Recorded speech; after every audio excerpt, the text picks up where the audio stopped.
My wife claims she's pregnant, but I'm not the father, I'm infertile. I decide to play along. I'm 38, my wife is 33, and we've been married for 2 years. We dated for 3 years before that. She wanted to get married more than I did, and to make her happy, I agreed. A year ago, we started trying for a baby again, something she pushed for more than I did. We tried hard, but nothing worked. The stress of it started messing with my mental health, so I decided to get checked out. While we were trying to conceive, my wife started acting cruel. I did my best to handle her behavior, but it became unbearable. A few days after my tests, the doctors gave me the results I was infertile. Honestly, it shattered me. Even though having a kid wasn't originally my idea, I had already started imagining myself as a father. The realization that I would never be one was the worst news I had ever received. But the worst was still ahead. I tried to gather the courage to tell my wife that I was the reason we couldn't conceive, but I was terrified of her reaction.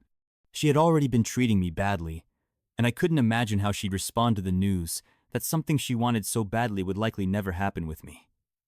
So, I waited a few days. But before I could say anything, she had a surprise of her own. 4 days after I found out I was infertile, she sat me down and said she had some really important news. I was scared shitless, thinking she had somehow found out about my diagnosis. But no, she told me she was finally pregnant. I was completely and utterly stunned. But fortunately, she had no idea what I was really feeling, and she immediately started celebrating. I forced myself to play along so she wouldn't suspect anything, but the next day, I went for another test just to be sure. The results came back the same. I was completely infertile. I was in shock. If I wasn't the father, then my wife had obviously cheated. The medical procedures required for artificial insemination were expensive, and since I was the only one working, she wouldn't have been able to do that without asking me for money. So the only logical conclusion was that she had been sleeping with someone else. The thought was so horrifying that I did nothing for days while she planned a big party to announce her pregnancy. She looked ecstatic while I was falling apart inside. But I couldn't let it show. I needed to figure out what the hell was going on.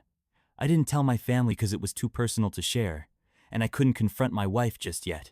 If I pushed her too soon, she might just leave, and I'd never find out the truth. Luckily, everything became clear at the party. It was a big celebration. Our families, our friends, some of my coworkers. She even invited one of our neighbors, a guy who lived across the street. He was 27, young, and, without a doubt, way more attractive than me. Hell, he was probably more attractive than most people. He was a model, or at least trying to make a name for himself in the industry. He had moved in with his aunt to be closer to the city since his family lived far away. My wife had always had a soft spot for this guy. When he first moved in, she cooked for him and his aunt. He even came over for dinner a few times, and we had conversations about his work. He was polite, well-read, and just like my wife, specialized in literature. They had a lot in common and clicked immediately when they met. I had never been suspicious of him because he seemed decent enough, and I trusted my wife. But when he walked into our house that night, and I saw the way her eyes lit up, something inside me shifted. She rushed to him the moment he arrived and hugged him longer than she hugged anyone else. It seemed like no one else noticed, but I did. Something was going on between them. I needed proof. I pretended to go to the bathroom, but instead went to our bedroom and opened her laptop. A few days earlier, after she told me she was pregnant, I had already checked her phone while she was sleeping, but I found nothing suspicious. Her laptop was harder to access because she was always using it when I was home. Whenever I asked what she was working on, she would turn the screen away and say she was writing her novel. This had been going on for months, and I respected her privacy because I truly thought she was working on her novel. But now things were different, and I was almost certain there was no novel at all, just a cover to hide whatever was really on that laptop. Luckily, there was no password, so I got in easily. After some digging, I found another email address besides her main one. I switched over and looked through the sent and received messages. The emails were full of confessions of love from my wife to our neighbor. I figured it was him because the idiot used his real name. In the more recent emails, she told him she was pregnant.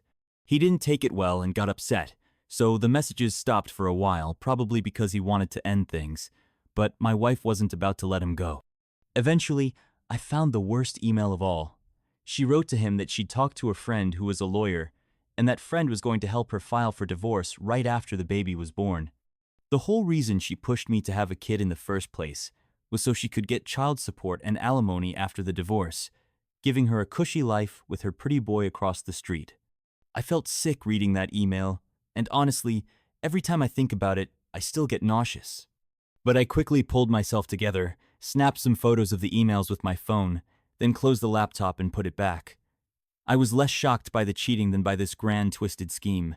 Cheating is one thing, but trying to con me into having a child and then bleed me dry financially so she could play house with her failed model? That's next level psycho. And the kicker? She was such a damn good actress that I hadn't suspected a thing. But I was so furious that I decided to play along and strike back when she least expected it. No way in hell was I going to let her walk away without feeling the pain of betrayal and disappointment I felt when I discovered her dirty, deceitful nature. Call me crazy, but I did what I had to do. So, for the next 9 months, I played the role of the perfect husband and future dad. It was hard, knowing she was lying to my face the whole time. But the more she lied and pretended to be happy with me, the stronger my resolve became. I attended every doctor's appointment, made sure she took her vitamins, and was the picture of a supportive partner. Finally, a few days ago, she went into labor. I was incredibly nervous, but I shoved it all aside and drove her to the hospital myself. I called her parents ahead of time, but not mine, since I didn't want them there if things got too dramatic. Her parents had about an hour's drive to get to the hospital, so we had a bit of time alone. That's when I dropped my bomb. When she was safely in the delivery room, I told her I was stepping out to call our neighbor so he could be there for her. She looked shocked and started mumbling about how that wasn't necessary, that she didn't want a stranger there while she was in labor.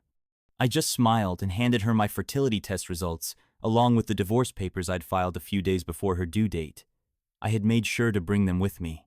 She looked at them, still confused, so I explained that even if I wanted to, I couldn't have gotten her pregnant so the baby wasn't mine. Then I told her about the emails I found in her super secret account.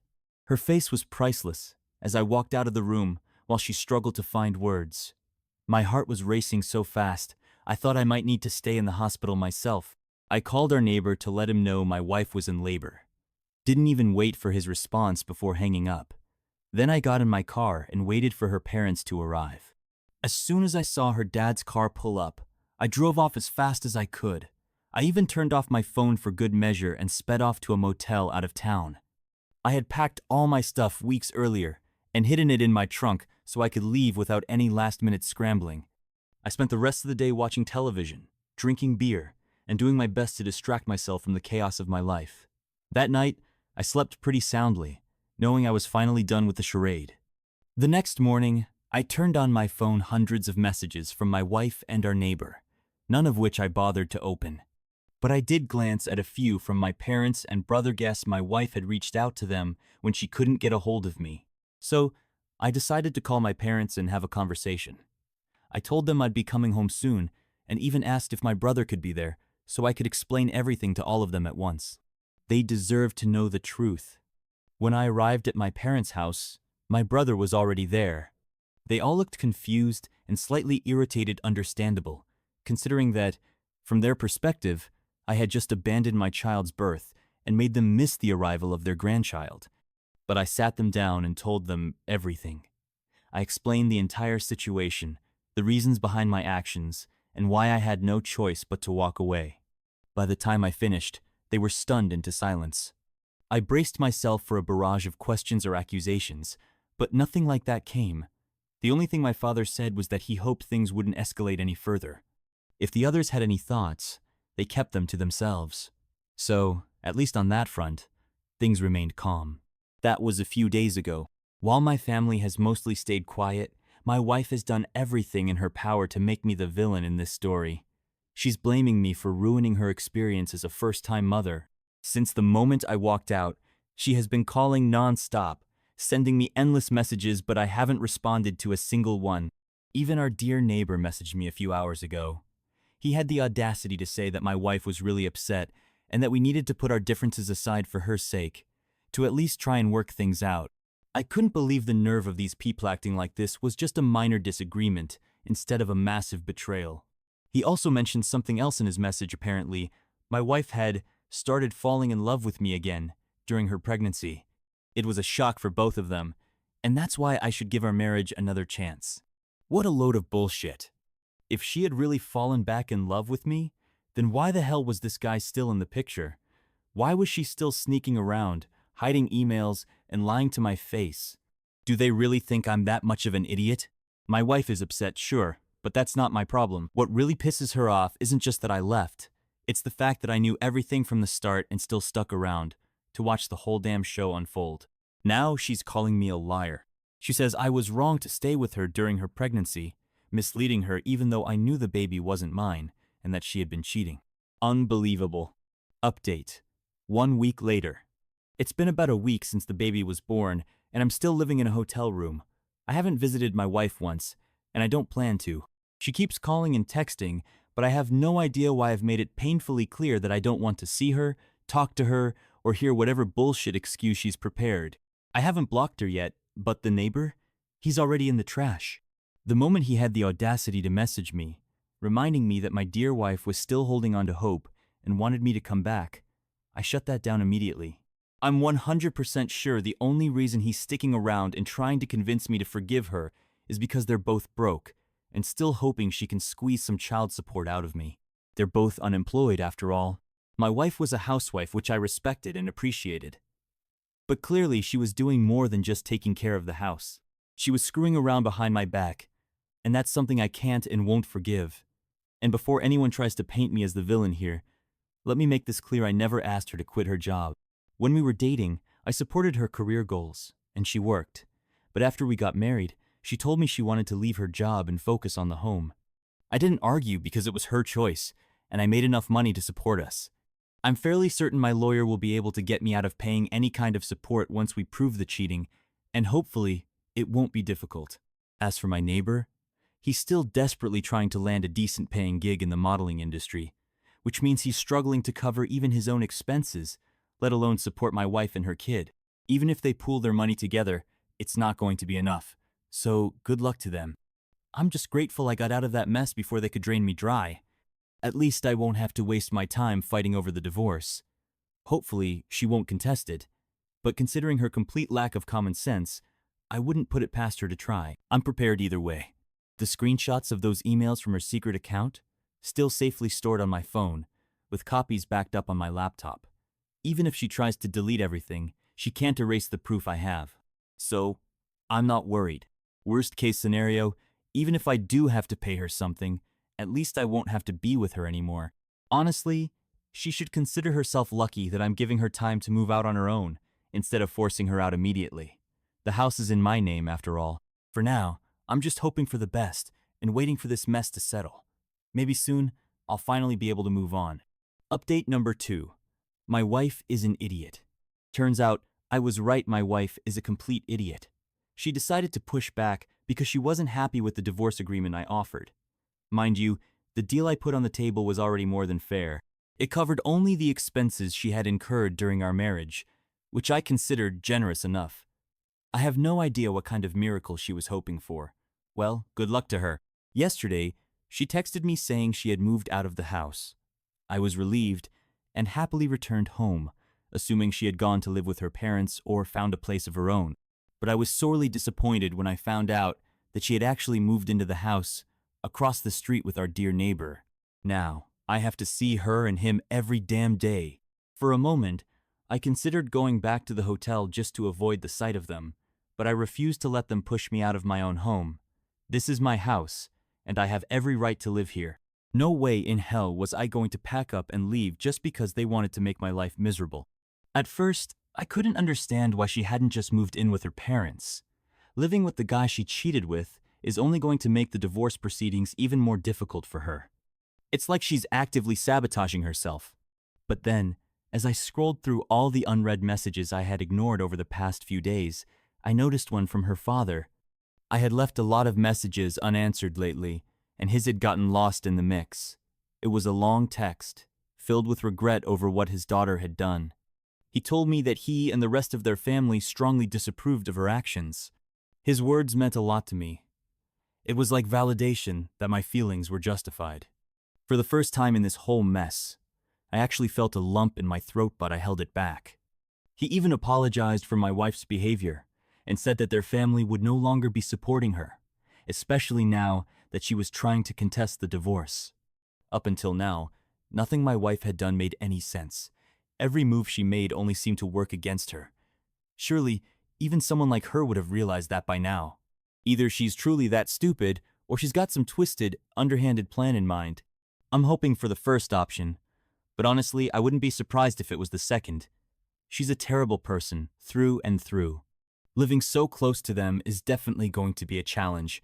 I have no doubt they'll try to make my life harder, maybe even attempt to make me jealous. But I refuse to let them get to me. I know they're waiting for me to snap, just so they can use it against me. Not happening. At least I'm saving a ton of money now that I don't have to live in a hotel. Update number 3. Karma hits hard. It's been a month since the divorce negotiations started. And so far, things have been going really badly for my wife.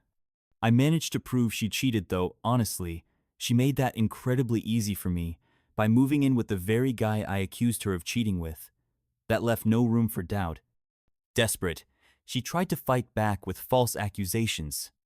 She claimed that I was an alcoholic, that my drinking had caused my infertility, and that she had to cheat because I had become abusive and bitter while we were trying to conceive. But her lies were so easy to debunk. Everyone knew I had quit drinking the moment we decided to try for a baby, and I hadn't touched alcohol since. So once again, I have no clue why she thought that ridiculous story would work. Honestly, at this point, I think she was just grasping at straws.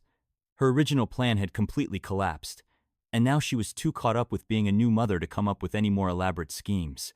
And as for the baby's father, he was too much of an idiot to be useful in any way. So now, they were just existing. By now, we both knew the chances of her getting any alimony from me were close to zero. I'm guessing she told her boyfriend that, too, because a few days ago, he straight up kicked her out. Yeah, I actually heard the shouting and screaming coming from his house. And then, just a few minutes later, I watched as he literally shoved her out onto the street baby in her arms while cursing her out with every insult he could think of. I was standing in my living room, watching it all unfold, and when I saw him push her while she was holding the baby, something in me snapped. The beef between us didn't matter. I wasn't going to let an innocent kid suffer because of his mother's stupidity. By the time I got outside, the door had already slammed shut, and she was just standing there, crying her eyes out. I took the baby from her arms and grabbed her wrist to lead them both back to my house across the street. Then, I called her father and told him to come pick her up. An hour later, he arrived and took her and the baby back home. He thanked me again for everything I'd done. During that hour, my wife was crying nonstop, so I had to calm down both her and the baby. I considered calling the police on her ex, but she actually begged me not to. She didn't want to deal with any more trouble. She kept apologizing over and over again. She said she had been so desperately in love that she completely lost her dignity and her morals. She genuinely regretted everything. She also promised not to fight the divorce anymore. She'd accept whatever terms were set just to get it over with quickly. At this point, I'm just trying to find the silver lining in this mess. I hope she decides to press charges against that scumbag. I also hope she gets her mental health back on track. But at least, for my part, I did what I thought was right. I know I handled things with dignity, and I don't regret a single thing. Thank you for your attention. Subscribe, leave a like, and have a great day.